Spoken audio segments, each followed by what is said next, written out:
एक बार की बात है, जापान में पहाड़ियों के बीच बसे एक गांव में हिरोशी नाम का एक आदमी रहता था, जो कि अपनी बुद्धिमत्ता, दयालुता और कड़ी मेहनत के लिए जाना जाता था। उसमें वह नेचुरल करिश्मा था जो लोगों को उसकी ओर आकर्षित करता था।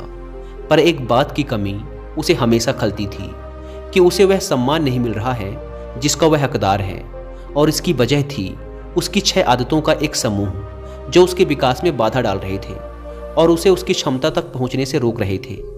एक दिन वह एक पहाड़ की चोटी पर गया, जहां पर एक जैन मास्टर एक साधारण से मंदिर में रहा करते थे।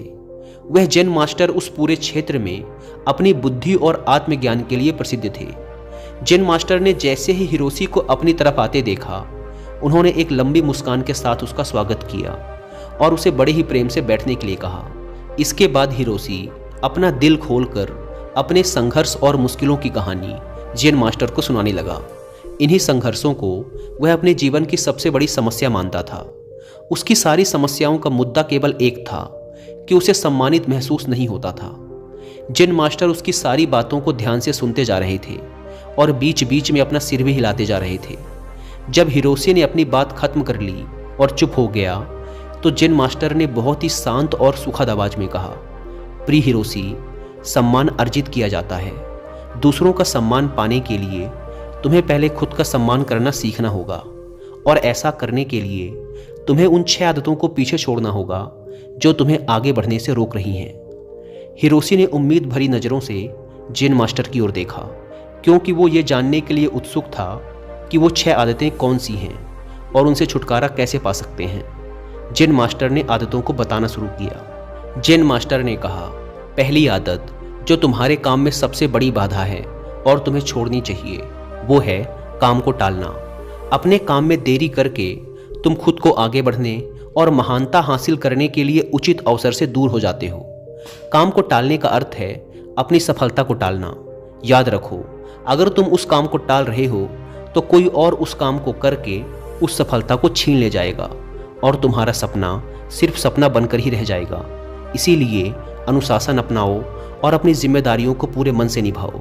दूसरी आदत है लोगों को जज करने की आदत। हम किसी को बिना जाने, बिना अच्छे से परखे उसके बारे में एक विशेष राय बना लेते हैं, और अक्सर ये राय नकारात्मक ही होती है।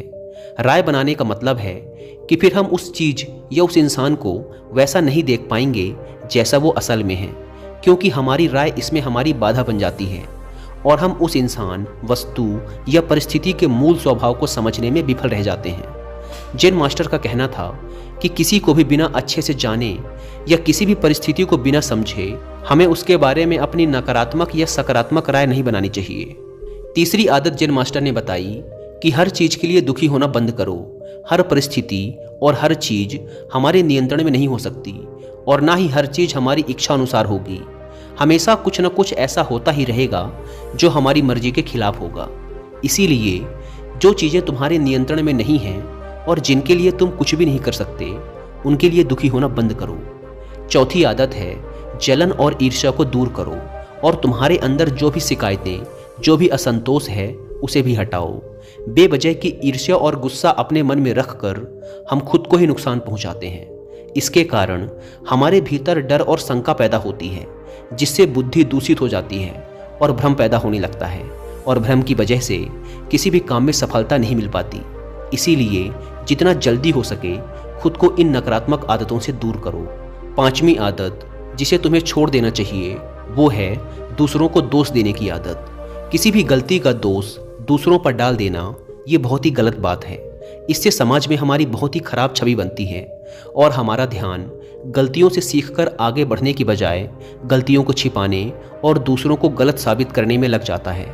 जब हमारे साथ कुछ अच्छा होता है तो हम उसका श्रेय लेना नहीं भूलते, तो अगर कुछ गलत होता है तो उसका दोष भी हमें खुद को ही देना चाहिए। दूसरों को दोष देना असफल लोगों की निशानी है। असफल लोगों में ये आदत होती है कि वे अपनी असफलता के लिए दूसरों को दोष देते हैं। कभी कभार ऐसा हो जाता है कि किसी और की गलती की वजह से हमारा काम बिगड़ जाता है, लेकिन जब कोई व्यक्ति अपनी असफलता के लिए बार बार किसी और को दोषी बना रहा है, तो समझ लेना कि इसमें किसी और की नहीं बल्कि खुद उस व्यक्ति की ही गलती है। अपनी गलती को मान लेने से हम छोटे या कमतर नहीं बन जाते, इसीलिए अपनी असफलता पर किसी और को दोषी बनाने से अच्छा है अपनी गलती को मानो और उससे सीखकर आगे बढ़ो। छठी और आखिरी गलती है दूसरों से अपनी तारीफ सुनने की आदत। हम दूसरों को दिखाने के लिए अक्सर कुछ न कुछ नया करते रहते हैं। हर चीज़ के लिए हम चाहते हैं कि लोग हमारी तारीफ करें, हमारे बारे में अच्छा बोलें और हम जो भी काम करें लोग उसकी प्रशंसा करें। अगर किसी बात के लिए हमारी आलोचना होती है तो हम बहुत दुखी हो जाते हैं और इस तरीके से हम लोगों के हाथों की कठपुतली बनकर रह जाते हैं। इसीलिए हमें दूसरों के तारीफ की कोई ज़रूरत नहीं है। और वैसे भी लोगों की तारीफ़ें खोखली होती हैं, जो एक पल में हमें आसमान पर पहुंचा देती हैं तो दूसरे ही पल नीचे ज़मीन पर पटक देती हैं। इसीलिए हमें लोगों की तारीफ और बुराई से फ़र्क नहीं पड़ना चाहिए और जो हमें पसंद है और जो हमें सही लगता है वही करना चाहिए, बशर्ते वो नैतिकता पर खरा उतरता हो। हिरोशी ने जेन मास्टर से कहा, आपने 6 बुरी आदतों के बारे में तो बता दिया, लेकिन पुरानी आदतों को छोड़ना और नई आदतों को अपनाना बहुत मुश्किल होता है। तो मेरा प्रश्न है कि आखिर हमारा मन नई आदतों को अपनाने का विरोध क्यों करता है और नई आदतों को आसानी से कैसे अपनाया जा सकता है? जेन मास्टर ने कहा, ज़्यादातर लोग आदतों को बदलने में असफल रहते हैं क्योंकि उनकी उस नई आदत के साथ अवास्तविक उम्मीदें जुड़ी होती हैं। जैसे अगर कोई व्यक्ति सुबह जल्दी उठकर व्यायाम करने की नई आदत डालना चाहता है तो वह उम्मीद लगा लेता है कि उसकी इस नई आदत से उसका वजन तेजी से कम होना शुरू हो जाएगा या फिर उसका शरीर तेजी से शक्तिशाली बन जाएगा, जबकि असल में ऐसा नहीं होता। इन दोनों ही परिणामों को हासिल करने में समय लगता है, लेकिन हमारा मन पहले से ही यह निश्चित कर लेता है कि परिणाम कैसा होना चाहिए और जब हमारी उम्मीदों के अनुसार परिणाम नहीं मिलते तो हम निराश और उदास हो जाते हैं और अपनी पुरानी आदतों में वापस लौट जाते हैं। लेकिन जो व्यक्ति वास्तविक और सही उम्मीदों के साथ नई आदत की शुरुआत करता है वो उदास और निराश होने से बच जाता है और आदत बदलने के दौरान अपने आंतरिक विरोध पर काबू पा लेता है। अब अगला प्रश्न है कि आदतों को आसानी से कैसे अपनाया जाए। तो ऐसा करने के 5 आसान नियम हैं। पहला, अपने विचारों को लिखो। उन सभी चीज़ों की पहचान करो जिन्हें तुम बदलना चाहते हो, चाहे वो छोटी हो या बड़ी, उन सबको लिखो। दूसरा नियम, छोटे कदम उठाओ। सबसे छोटी आदत से बदलाव करना शुरू करो। इस बदलाव को इतना आसान बनाओ जिसे तुम मना न कर सको। उदाहरण के लिए, हर सुबह की शुरुआत 2 मिनट के धन्यवाद के साथ करो या फिर हर सुबह सिर्फ 5 मिनट ध्यान का अभ्यास करने का निर्णय लो। तीसरा नियम, अपने आलस्य और टाल मटोल की आदत को कम करो और इसके लिए सचेतन रूप से अपने काम के परिणाम को किसी मज़े से जोड़ो। उदाहरण के लिए, अपने आप से कहो कि जब मैं सुबह का ध्यान और व्यायाम पूरा कर लूँगा तब 1 कप चाय पीऊँगा। यानी जब तुम अपने ध्यान और व्यायाम के नियम को पूरा कर लोगे तभी चाय पियोगे, उससे पहले नहीं। चौथा नियम है, अपने काम को आदत बनने दो। यानी दूसरी नई आदत तब तक मत शुरू करो जब तक तुम्हारा ये वाला काम तुम्हारी आदत न बन जाए, तुम्हारी दिनचर्या का हिस्सा न बन जाए। 5वीं आदत है आभार या धन्यवाद का भाव। तुम जिस भी आदत को अपने जीवन में बढ़ावा देना चाहते हो उससे जुड़ी चीज़ों के लिए ब्रह्मांड या उस परम शक्ति का आभार व्यक्त करना शुरू कर दो। उदाहरण के लिए, अगर तुम खुश रहने की आदत विकसित करना चाहते हो तो उन तमाम अच्छी चीज़ों के लिए आभार व्यक्त करना शुरू कर दो जिनकी वजह से तुम्हारे जीवन में खुशियाँ हैं, और फिर तुम देखोगे कि वो सभी अच्छी चीज़ें कई गुना बढ़कर तुम्हारे पास वापस आनी शुरू हो जाएंगी। एक बात याद रखो, जो लोग निष्क्रिय और संवेदनहीन होकर बैठे रहते हैं वे गलतियां नहीं करते। गलतियां भी वही लोग करते हैं जो कुछ नया करने का प्रयास करते हैं। गलतियां करना और उनसे सीखना मानव जीवन का हिस्सा है। इसीलिए गलतियां करने से डरो मत, लेकिन एक ही गलती को बार बार दोहराना भी मूर्खता है। जेन मास्टर ने आगे कहा, अब मैं तुम्हें 10 ऐसी आसान आदतों के बारे में बताऊंगा जो एक आसान और अधिक व्यवस्थित जीवन जीने के लिए जरूरी हैं। जब तुम इनमें से कुछ आदतों को लागू कर लोगे तो तुम खुद को एक नियंत्रण की भावना के साथ पाओगे और पाओगे कि तुम बिना थके पहले से भी कहीं ज़्यादा काम कर रहे हो। हालांकि तुम्हें इन सभी 10 आदतों को लागू करने की ज़रूरत नहीं है।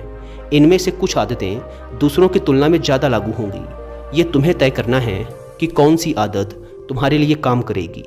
पहली बात, आदतें इकट्ठी करो। तुम्हारे पास आने वाले किसी भी अच्छे विचार, काम या मौके को एक कागज़ पर लिखना शुरू करो। अपने साथ एक छोटी डायरी रखना शुरू करो। दूसरी आदत, जब तुम्हारे पास सारी जानकारी और सारी चीज़ें इकट्ठा हो जाएं, तो इसके बारे में ठीक से सोचो और फिर निर्णय लेने में ज़्यादा देरी मत करो। तुरंत निर्णय लो और काम पर लग जाओ। तीसरी आदत, उन 3 शीर्ष कामों को लिखो जिन्हें तुम्हें हर दिन पूरा करना है और उन्हें हर हाल में पूरा करने का प्रयास करो। चौथी आदत, एक समय में सिर्फ एक काम पर ध्यान लगाने की आदत डालो। कभी भी एक ही समय पर एक से ज़्यादा काम करने का प्रयास मत करो। पांचवी आदत, चीज़ों को सरल और साधारण रखो, खासकर अपनी उस सूची को जिस पर तुम अपने लक्ष्य और योजनाओं को लिखते हो। अपनी सूची को एकदम स्पष्ट, सरल और आसानी से पढ़ने लायक बनाओ। छठी आदत, अपने कमरे और काम करने की जगह को हमेशा साफ सुथरा और व्यवस्थित रखो। चलते फिरते या थोड़ा समय निकालकर अपने आसपास की चीज़ों को व्यवस्थित करने की आदत डालो।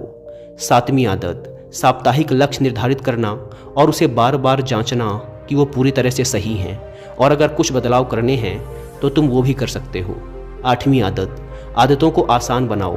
केवल ज़रूरी चीज़ों पर ध्यान केंद्रित करो और बाकी चीज़ों को छोड़ दो। नौवीं आदत, सुबह और शाम की वो सुसंगत दिनचर्या जिसका तुम आनंद लेते हो उसे बनाए रखो, क्योंकि यह तुम्हें अंदर से खुश और तरोताज़ा बनाए रखेगी। 10वीं आदत, तुम्हें जिस चीज़ में पैशन है उस तरह की आदतें खोजो। अपना जीवन उन चीज़ों के लिए समर्पित करो जिनके लिए तुम एक पैशन रखते हो। फालतू की चीज़ों और कामों के लिए अपनी ऊर्जा और समय बर्बाद मत करो। तो ये थी वो सभी आदतें जो तुम्हारे जीवन को बदल कर रख सकती हैं, लेकिन इन सभी आदतों को एक साथ अपनाने की गलती मत करना। जब एक आदत तुम्हारी दिनचर्या का हिस्सा बन जाए तब दूसरी की तरफ कदम बढ़ाना। इतना कहने के बाद जेन मास्टर ने अपनी बात समाप्त की और हिरोशी ने भी जेन मास्टर का धन्यवाद किया और अपने घर वापस आकर जेन मास्टर की बताई बातों का पालन करने लगा। दोस्तों, उम्मीद है कि आपको ये वीडियो पसंद आई होगी और वीडियो में यहाँ तक बने रहने के लिए आप सबका बहुत बहुत धन्यवाद।